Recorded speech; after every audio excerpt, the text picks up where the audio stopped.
आज हम पढ़ेंगे नदी शब्द के रूप।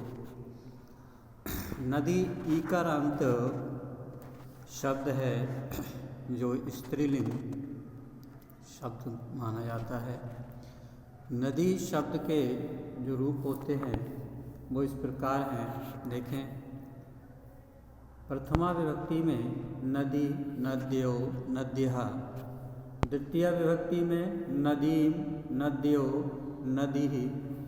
तृतीय विभक्ति में नद्यः, नदीभ्यं, नदीभिः।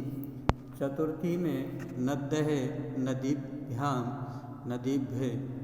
पंचमी में नद्यः, नदीभ्यां, नदीभ्यः। और षष्ठी में नद्यः, नद्यो, नदीनां। सप्तमी में नद्यनां, नद्यां, नद्यो, नदीषु। हे नदी, हे नद्यो, हे नद्य। और इसको आप इस प्रकार से भी याद कर सकते हैं। और इधर एक वचन के पहले याद कर लो, फिर द्विवचन के, फिर बहुवचन के, इस तरह से।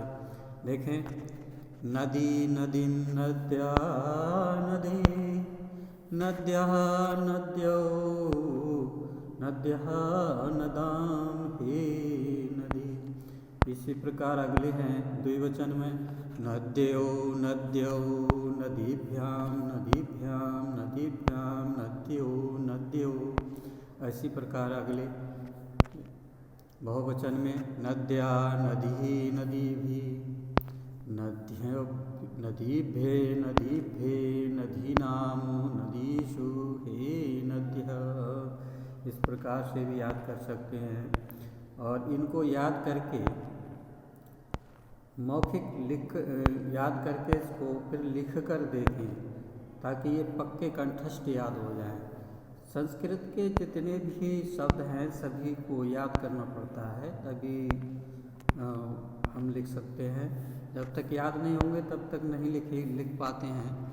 तो आज के लिए इतना ही। कल एक नई वीडियो के साथ फिर आएंगे। तब तक के लिए धन्यवाद।